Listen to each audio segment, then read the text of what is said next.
यीशु मसीह के नाम से सबको जय मसीह की। आज का वचन है नीति वचन, उसका 15 अध्याय 2 वचन। बुद्धिमान ज्ञान का ठीक बखान करते हैं, परंतु मूर्खों के मुंह से मूढ़ता उबल आती है।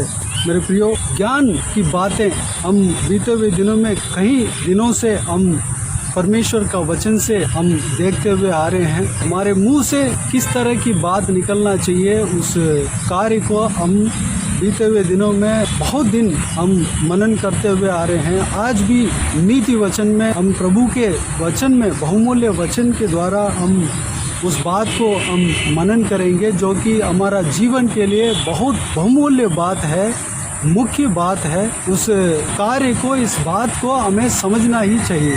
बुद्धिमान ज्ञान का ठीक बखान करते हैं। बुद्धिमान यानी कि जो परमेश्वर का बुद्धि है उसको प्राप्त करता है, वो बुद्धिमान है। प्रभु यीशु का जो नियम को जानता है, जो जानने में अपने मन को लगाता है, सत्य मार्ग को जो समझता है और सत्य मार्ग में चलने में अपने आप को सौंपा है और सही मार्ग को छूना है, वह बुद्धिमान है। यानी कि मूर्खता का मार्ग को छोड़कर जो सत्य मार्ग है, जो जीवन के मार्ग है, उस मार्ग को छूना है, वह बुद्धिमान है। बुद्धिमान ज्ञान का ठीक बखान करते हैं। ज्ञान, यहाँ पर ज्ञान के विषय में जो लिखा हुआ है, बीते हुए दिनों में हम कई दफ़ा हम देखा है कि ज्ञान क्या होता है। सही ज्ञान परमेश्वर का ज्ञान है। जो परमेश्वर का ज्ञान कहाँ है? परमेश्वर का ज्ञान पवित्र बाइबल में अपने हाथों में परमेश्वर ने हमें दिया है। उसी के अंदर परमेश्वर का ज्ञान हमें दिया हुआ है। उस ज्ञान को जो प्राप्त करता है वह बुद्धिमान है। बुद्धिमान ज्ञान का ठीक बखान करते हैं। बखान यानी कि तारीफ करना और बड़ाई करना और एक्सप्लेन करना, ठीक उसका अच्छी तरह एक्सप्लेन करना, उस बात को हम बखान कहते हैं। जो परमेश्वर का ज्ञान को हमें अच्छी तरह समझना है, वह बुद्धिमान होता है। जो व्यक्ति परमेश्वर का ज्ञान को, परमेश्वर का वचन को अच्छी तरह समझता है और उसका जो अर्थ को, उसका जो जड़ को वह जानता है, सही वह समझता है, वह बुद्धिमान है। बुद्धिमान व्यक्ति परमेश्वर का ज्ञान का ठीक बखान करता है, ठीक एक्सप्लेन करता है। मेरे प्रियो, हमें परमेश्वर का ज्ञान को मनन करना है। जो बुद्धिमान का उदाहरण हमें परमेश्वर के बाइबल में, पवित्र बाइबल में हम सबसे अच्छा उदाहरण हमें प्रभु यीशु को ही कहना है, क्योंकि किसी भी बात का, किसी भी भले बात का, सही बात का, सत्य वचन का सही उदाहरण हमारा प्रभु परमेश्वर यीशु मसीह है। प्रभु का वचन में एक इंसान किस तरह रहना चाहिए, उस सही उदाहरण हमारा प्रभु परमेश्वर यीशु मसीह है। प्रभु का वचन में एक इंसान किस तरह रहना चाहिए, उस बात को हमें एक उदाहरण, एक अच्छा उदाहरण, हम सबसे अच्छा उदाहरण प्रभु यीशु मसीह के जीवन में हम देख सकते हैं।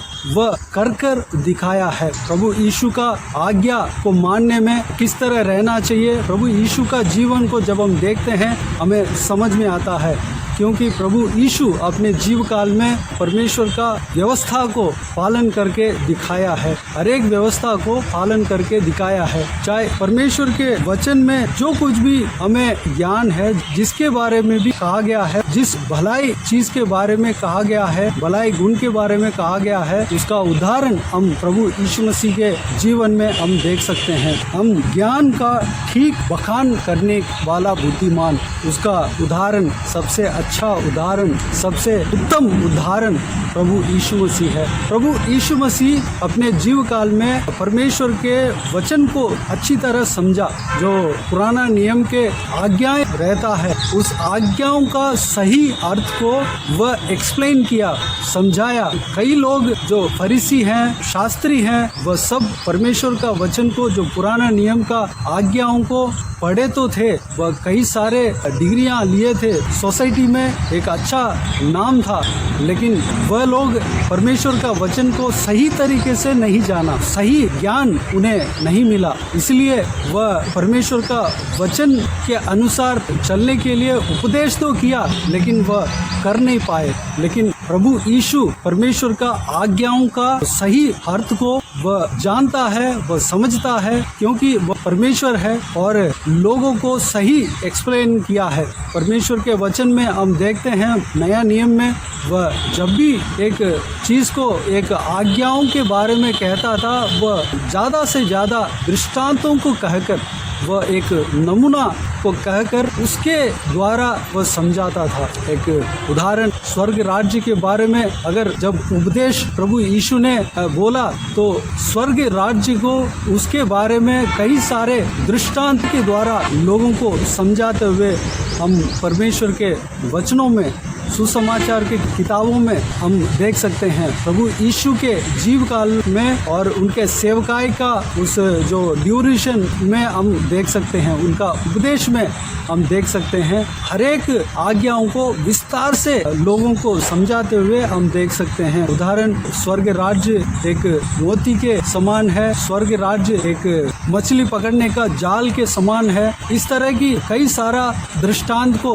कहकर उस दृष्टांत के द्वारा लोगों को समझाते हुए हम देख सकते हैं। मेरे प्रियो, प्रभु यीशु की तरह हमें भी बुद्धिमान बनना है। प्रभु यीशु का जो वचन, परमेश्वर का जो आज्ञा है, परमेश्वर का जो वचन है, हर एक वचन के अंदर बहुत सारी ज्ञान की बातें छुपी हुई है। उस ज्ञान की बातों को हमें अच्छी तरह जानना है, समझना है। उसके लिए परमेश्वर के आत्मा का हमें ज़रूरत है, परमेश्वर के आत्मा का अभिषेक का हमें ज़रूरत है। मेरे प्रियो, वही हमें परमेश्वर का वचन का भेद को हमें समझा सकता है, वही हमें सिखा सकता है। परमेश्वर का वचन को पढ़कर उसके अर्थ को हमें अपने दिमाग से समझना थोड़ा कठिन तो होता है, लेकिन परमेश्वर के सहायता से, पवित्र आत्मा के सहायता से हमें इस काम को, इस ज्ञान को हम प्राप्त कर सकते हैं, क्योंकि पवित्र आत्मा हमें सिखाता है। पवित्र आत्मा हमारा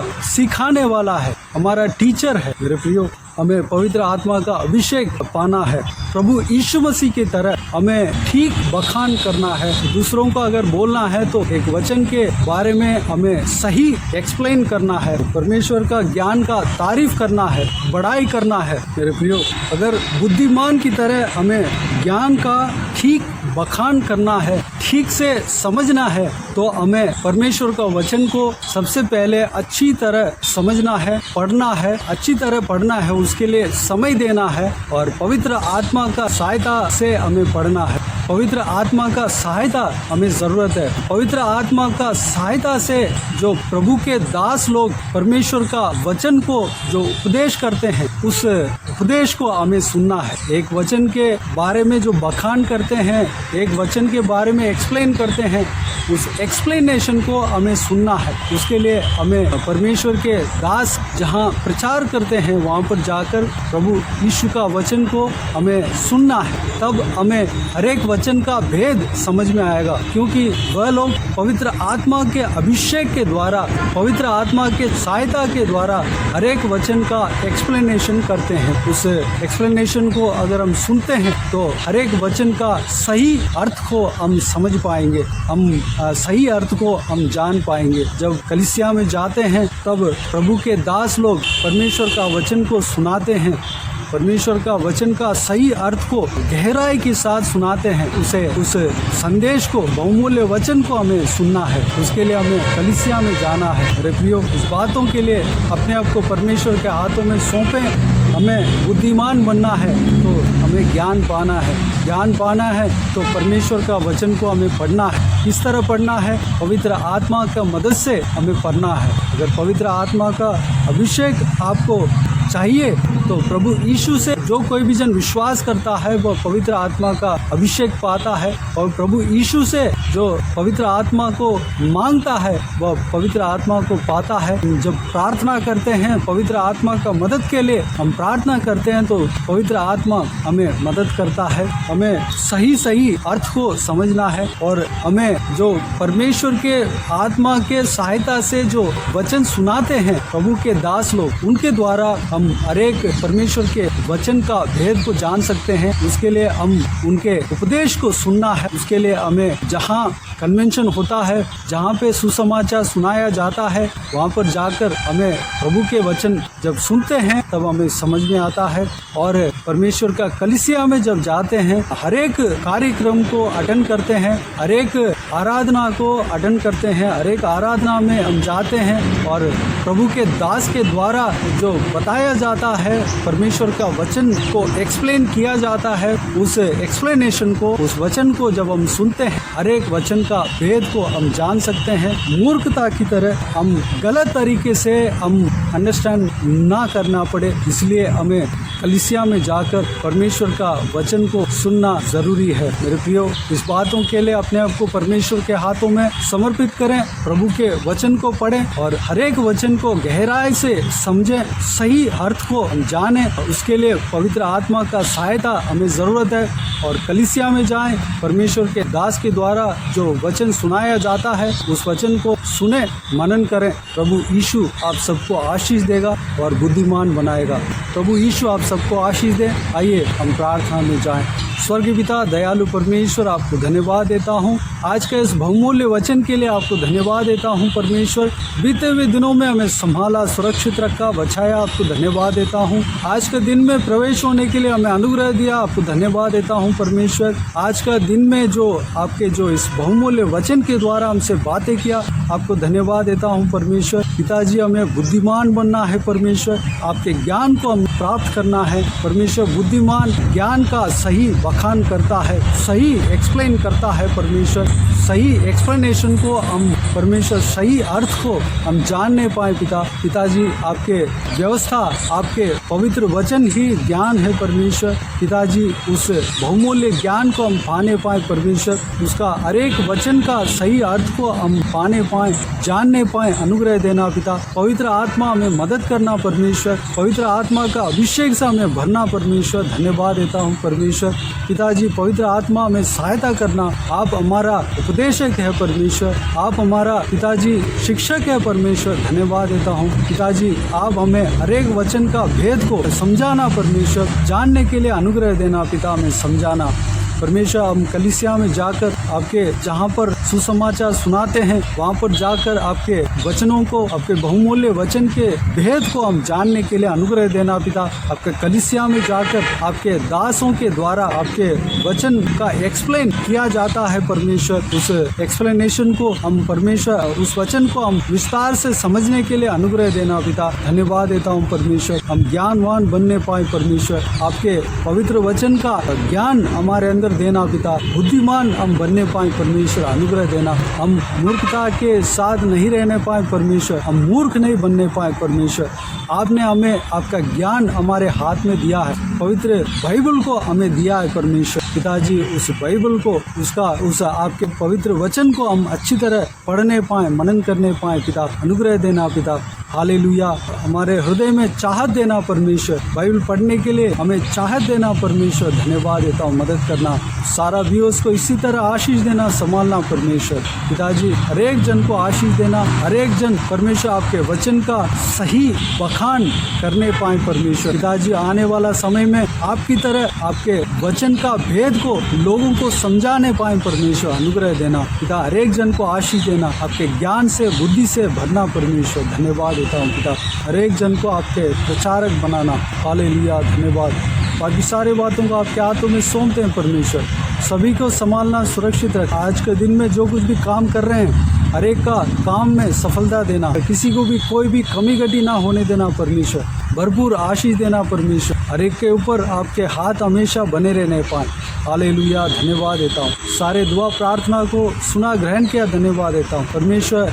व्यूअर्स में से जो कोई भी जन बीमार है, उनको परमेश्वर छूना, चंगा करना परमेश्वर। प्रभु यीशु मसीह के नाम से चंगा होने पाए परमेश्वर। धन्यवाद देता हूँ। उनके संग रहना, सुरक्षित रखना, जहाँ कहीं भी जाते आते हैं उनके संग रहना पिता। बाकी सारे बातों का आपके हाथों में सौंपते हैं। सारा जलाल, आदर, महिमा आपको मिलती रहे। सारा दुआ प्रार्थना को प्रभु यीशु मसीह के नाम से मांगते हैं, सुनो, ग्रहण कर। आमीन, आमीन। प्रभु यीशु मसीह के नाम से प्रभु यीशु मसीह का आशीष और अनुग्रह हम सभी के ऊपर बने रहें। आमीन आमीन। मेरे प्रियो, इस चैनल को सब्सक्राइब करें और शेयर करें। अगर किसी को भी प्रार्थना का विषय हो तो डिस्क्रिप्शन में दिए हुए नंबर पर कॉल करके प्रार्थना करा सकते हैं। हम आपके लिए प्रार्थना करेंगे। आपके व्यक्तिगत प्रार्थना में हमारे लिए प्रार्थना कीजिए। इस सेवकाई के लिए, इस सेवकाई में जुड़े हुए हर एक जन के लिए प्रार्थना कीजिए। हर एक का आशीष के लिए, आत्मिक उन्नति के लिए, तरक्की के लिए, आत्मिक आशीष के लिए, पारिवारिक आशीष के लिए, संसारिक आशीष के लिए प्रार्थना कीजिए। प्रभु यीशु आप सबको आशीष दे। इस सेवकाई के द्वारा परमेश्वर आपके जीवन में कार्य किया हो वो भी हमें बता सकते हैं, ताकि हम सब मिलकर परमेश्वर को धन्यवाद दे सके, महिमा कर सके। प्रभु यीशु आप सबको आशीष दे। आमीन आमीन।